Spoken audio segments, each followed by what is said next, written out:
বন্ধুরা, সম্পূর্ণ ভিডিও দেখতে চ্যানেলটি সাবস্ক্রাইব করুন। গল্পের শুরুতে দেখা যাবে শিউলির উত্তেজনা ও সোহাগের আতঙ্ক। শিউলির ফোনে যখন 50 পিস খাবারের অর্ডার আসে তখন তার চোখ মুখ খুশিতে উজ্জ্বল হয়ে ওঠে। সে উত্তেজনায় চিৎকার করে বলে, সোহাগ, বিবেক, দেখ, আমাদের ভাগ্যের চাকা ঘুরতে শুরু করেছে। এই বিপদের সময় এই অর্ডারটা আমাদের জন্য ভগবানের আশীর্বাদ। কিন্তু সোহাগের কানে তখন শিউলির কথা ঘুকছে না। সে ডাস্টবিনের মতো ধুলো মেখে খাটের নিচ থেকে বেরিয়ে এসে কাঁপছে। সোহাগ বলে, শিউলিদি, এই আনন্দের সময় নয়, সূর্যদা যে কোনো সময় এখানে চলে আসবে। আমি ওর বোতলে পানি ভরে রেখেছি। ও যদি জানতে পারে আমি বিবেকদের বাড়িতে লুকিয়ে আছি তবে অনর্থ ঘটে যাবে। সূর্যের রণমূর্তি ও বিট্টুদার প্রবেশ। এদিকে সূর্যের বাড়িতে তুলকালাম কাণ্ড। সূর্য ড্রয়িং রুমের সবকিছু তছনছ করছে আর চিৎকার করছে, বিট্টুদা, বিট্টুদা, কোথায় তুমি? দেখে যাও তোমার আদরের ছোট ভাইবোনের কীর্তি। বিট্টুদা ঘর থেকে বেরিয়ে এসে শান্ত করার চেষ্টা করলে সূর্য তার সামনে খালি বোতলগুলো আছাড় মেরে ফেলে দিয়ে বলে, এগুলো জল দিয়ে ভরা। সোহাগ এই কাজ করেছে, আমি ওকে আজ ছাড়ব না। বিট্টুদা মনে মনে খুশি হলেও বাইরে গম্ভীর হয়ে বলেন, সোহাগ, তোর মঙ্গলের জন্যই এটা করেছে সূর্য। তুই বুঝতে পারছিস না, তুই নিজের ক্ষতি করছিস। সূর্য কোনো কথা না শুনে আবার নতুন করে মদের অর্ডার দেয়। সোহাগ বুঝতে পারে সূর্য আবার অর্ডার দেবে। সে চুপি চুপি বিবেকের ফোন থেকে ডেলিভারি বয়কে ফোন করে। সোহাগ নিজের পরিচয় গোপন করে বলে, দাদা, যে অর্ডারটা একটু আগে সূর্যের নামে বুক হয়েছে ওটা আমাদের বাড়িতে অর্থাৎ বিবেকদের বাড়িতে পাঠিয়ে দেবেন। ওখানে একটা ছোট্ট ভুল হয়েছে ঠিকানায়। ডেলিভারি বয় রাজি হয়ে যায়। সোহাগ বিবেককে বলে, বিবেক ভাই, সূর্যদাকে এখানে আসতেই হবে, আর এখানে এলেই শিউলির জালেও ধরা পড়বে। বিবেকদের বাড়িতে রান্নার মহোৎসব। 50 পিস খাবার মানে বিশাল কাজ। শিউলি একাই সামলে হিমশিম খাচ্ছে। বিবেক আর সোহাগ সাহায্য করতে শুরু করে। সোহাগ বড় বড় হাঁড়িতে চাল ধুতে থাকে আর শিউলি মশলা কষাতে থাকে। আগুনের আঁচে সবার কপাল দিয়ে ঘাম ঝরছে। ঠিক সেই সময় সূর্য তার মদের ডেলিভারি না পেয়ে রণচণ্ডী মূর্তিতে বিবেকদের দরজায় এসে ধাক্কা দেয়। সূর্য বাড়িতে ঢুকে চিৎকার শুরু করে, বিবেক, আমার মাল কোথায়? আমি জানি এখানে ডেলিভারি হয়েছে। সোহাগ ভয়ে রান্নাঘরের একটা বড় চালের বস্তার পেছনে গিয়ে লুকায়। শিউলি হাতের হাতা উঁচু করে বেরিয়ে আসে। শিউলি বলে, সূর্যদা, এখানে চেল্লাচিল্লি করবেন না। আমরা একটা বড় কাজ করছি। আপনার বোতলগুলো আমার জিম্মায় আছে, কিন্তু ওগুলো এখন পাবেন না। সূর্য চোখ রাঙিয়ে বলে, কেন পাব না? আমার জিনিস আমি এখনই নেব। শিউলি শান্ত গলায় বলে, এই যে 50 পিস খাবারের প্যাকেট দেখছেন, এগুলো আজ বিকেলের মধ্যে ডেলিভারি দিতে হবে। আপনি যদি আমাদের প্যাকিং আর লেবেলিংয়ে সাহায্য করেন তবেই আমি বোতলগুলো ফেরত দেব। আর যদি সাহায্য না করেন তাহলে আমি এখনই সব কটা বোতল নর্দমায় ঢেলে দেব। এবার আপনি ভাবুন, কাজ করবেন নাকি বোতল হারাবেন? সূর্য উপায় না দেখে টেবিলের সামনে ধপ করে বসে পড়ে। শুরু হয় এক অভূতপূর্ব দৃশ্য। যে সূর্য বাড়ির কোনো কাজে হাত দেয় না, সে আজ মদের নেশায় বুঁদ হওয়ার জন্য একের পর এক খাবারের প্যাকেট ভাঁজ করছে। তার নিখুঁত কাজ দেখে বিবেক অবাক হয়ে যায়। আড়াল থেকে সোহাগ এটা দেখে চোখের জল মুছছে। সে মনে মনে বলছে, ঠাকুর, এই মানুষটার ভেতরের যে শক্তিটা আজ প্যাকেট বানাতে ব্যবহার হচ্ছে সেই শক্তিটা যেন চিরকাল ভালো কাজে ব্যয় হয়। বিট্টুদার রহস্যময় হাসি ও পরিকল্পনার সফল রূপায়ণ। বিট্টুদা সেখানে এসে উপস্থিত হন। তিনি সূর্যকে কাজ করতে দেখে অবাক হওয়ার ভান করেন। বিট্টুদা বলেন, আরে সূর্য, তুই এখানে কি করছিস? তোর হাতে তো দারুণ কাজ। সূর্য রেগে গিয়ে বলে, সব এই শিউলির জন্য, আমার বোতলগুলো আটকে রেখেছে। বিট্টুদা হাসেন আর শিউলিকে ইশারায় বলেন কাজ চালিয়ে যেতে। সূর্য কাজের চাপে এতটাই ডুবে যায় যে সে সময়ের জ্ঞান হারিয়ে ফেলে। নেশার তাগিদ তার মস্তিষ্ক থেকে ধীরে ধীরে মুছে যেতে থাকে কাজের চাপ। ডেলিভারি সম্পন্ন ও সত্যের মুখোমুখি। বিকেলের দিকে ডেলিভারি ভ্যান আসে। 50 পিস খাবার সসম্মানে রওনা দেয়।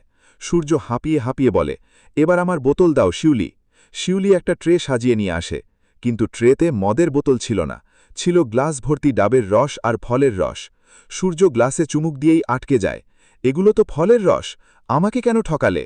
বিবেক তখন গম্ভীর হয়ে বলে, সূর্যদা, গত 4 ঘন্টা আপনি মদের কথা একবারও ভাবেননি। আপনি মন দিয়ে কাজ করেছেন, তার মানে আপনার নেশা আসলে মনের ভ্রম। সোহাগের আত্মসমর্পণ ও চূড়ান্ত মিলন। সোহাগ এবার চালের বস্তার পেছন থেকে ধীরে পায়ে বেরিয়ে আসে। সূর্যের সামনে গিয়ে হাঁটু গেড়ে বসে সোহাগ। আমাকে মেরে ফেলো সূর্যদা, কিন্তু তুমি সুস্থ হয়ে ওঠো।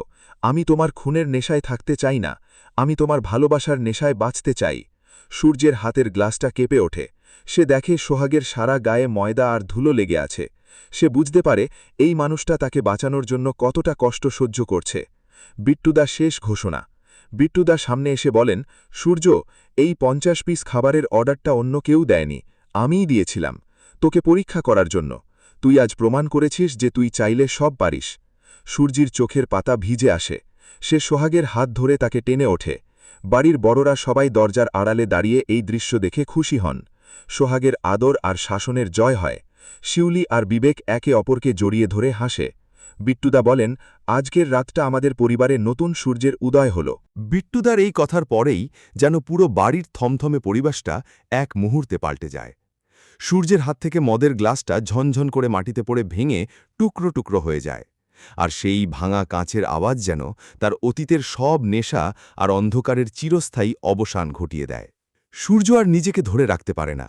সে হাউমাউ করে কেঁদে ফেলে এবং সোহাগকে দুহাতে শক্ত করে জড়িয়ে ধরে তার বুকে মাথা রেখে বাচ্চাদের মতো কাঁদতে থাকে। সোহাগের চোখেও তখন বাঁধভাঙা আনন্দাশ্রু। সে পরম মমতায় সূর্যের মাথায় হাত বুলিয়ে দিতে থাকে, যেন এক মা তার সন্তানকে সান্ত্বনা দিচ্ছে। আড়ালে দাঁড়িয়ে থাকা বাড়ির বড়রা আর নিজেদের লুকিয়ে রাখতে পারেন না। তারা ছুটে আসেন ড্রয়িং রুমে। ঠাকুরমা সবার আগে এগিয়ে এসে সূর্যের মাথায় হাত রাখেন এবং চোখের জল মুছতে মুছতে বলেন, আজ আমার দাদুভাই সত্যিই ফিরে এসেছে। আমাদের সোহাগের খাঁটি ভালোবাসাই আজ এই অসাধ্য সাধন করেছে। সূর্য তখন সবার দিকে একে একে তাকিয়ে হাত জোড় করে ক্ষমা চায় এবং ধরা গলায় বলে, আমি জানি আমি আপনাদের অনেক কষ্ট দিয়েছি, অনেক অপমান করেছি নেশার ঘোরে, কিন্তু আজ থেকে আমি কথা দিচ্ছি এই সূর্য আর কখনো ওই নরকের পথে পা বাড়াবে না।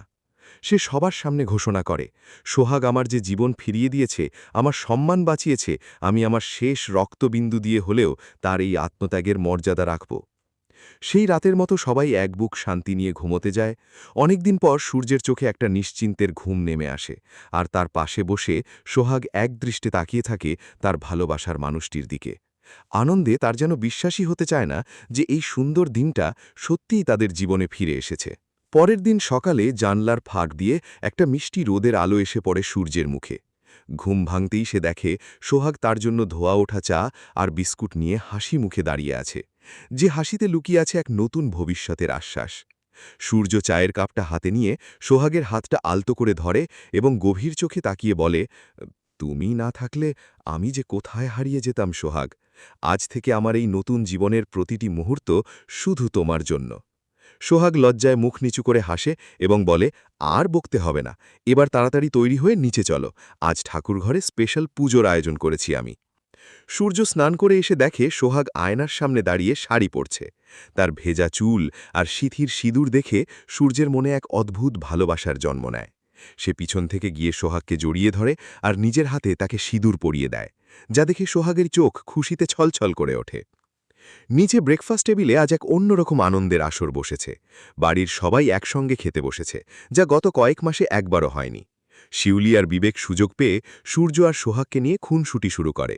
হাসিতে ফেটে পড়ে গোটা বাড়ি। এমন সময় বিট্টুদা একগাল হাসি নিয়ে বাড়িতে ঢোকেন। তার হাতে একটা বড় ফাইল। তিনি সোজা সূর্যের কাছে গিয়ে ফাইলটা তার হাতে দিয়ে বলেন, কালকের ওই 50 পিসের অর্ডারটা তো একটা ট্রেলার ছিল ভাই, এবার আসল পিকচার শুরু। বিট্টুদা জানান যে কালকের খাবারের স্বাদ আর কোয়ালিটি দেখে শহরের সবচেয়ে বড় ইভেন্ট ম্যানেজমেন্ট কোম্পানি তাদের একটা গ্র্যান্ড ওয়েডিংয়ের কেটারিংয়ের দায়িত্ব দিতে চেয়েছে। পুরো 500 মানুষের আয়োজনের দায়িত্ব। আর এই কাজটা সফল হলে তাদের ব্যবসার মোড় চিরকালের মতো ঘুরে যাবে। প্রথমে এত বড় দায়িত্বের কথা শুনে সূর্য একটু ঘাবড়ে যায়, কিন্তু সোহাগ তার হাত শক্ত করে ধরে বলে, তুমি পারবে সূর্যদা, তোমার উপর আমার আর ভগবানের পুরো ভরসা আছে, আমরা সবাই মিলে এই কাজটা সফল করবই। সূর্য এক নতুন আত্মবিশ্বাস নিয়ে সেই চুক্তিতে সই করে এবং সেদিন থেকেই শুরু হয়ে যায় বিয়ের আয়োজনের মহড়া। বাজার করা, মশলা গাছা, মেনু ঠিক করা, সবকিছুতে সূর্য একেবারে প্রাণ ঢেলে কাজ করতে শুরু করে। তাকে দেখে মনেই হয় না যে সে কিছুদিন আগেও নেশায় ডুবে থাকত। কিন্তু গল্পের মোড় তো এত সহজে ঘোরার নয়। অন্ধকারের শক্তিরাও চুপ করে বসে নেই। সূর্যের এই নতুন সাফল্যে আর ঘুরে দাঁড়ানোতে ঈর্ষায় জ্বলে যাচ্ছে তাদের পুরনো শত্রুপক্ষ, যারা চেয়েছিল সূর্য চিরকাল পথে বসে থাকুক। শত্রুরা এবার এক ভয়ঙ্কর ছক কষে।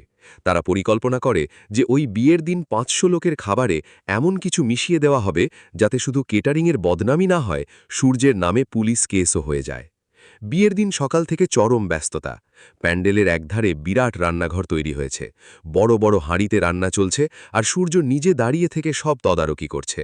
সোহাগও সবার হাতে হাতে কাজ এগিয়ে দিচ্ছে, কিন্তু তার মনের ভেতর কেমন যেন একটা অজানা ভয় উকি দিচ্ছে বারবার। রান্না যখন প্রায় শেষের দিকে, তখন শত্রুদের পাঠানো একটা লোক ছদ্মবেশে হেল্পার হিসাবে সেই রান্নাঘরে ঢুকে পড়ে। তার কোমরে লুকোনো আছে একটা ছোট বোতল, যাতে রয়েছে ভয়ঙ্কর এক রাসায়নিক, যা খাবারে পড়লে সবার অবস্থা শোচনীয় হয়ে যাবে। লোকটা সুযোগ খুঁজতে থাকে কখন সূর্যের নজর এড়ানো যায়, আর ঠিক সেই সময় সোহাগ দরজার কাছে এসে থমকে যায়। তার ষষ্ঠ ইন্দ্রিয় যেন তাকে আগেই সাবধান করে দিয়েছিল যে কিছু একটা গণ্ডগোল হতে চলেছে। সোহাগ আড়াল থেকে দেখে যে অচেনা একটা লোক লুকিয়ে তাদের রান্নায় কিছু মেশানোর চেষ্টা করছে।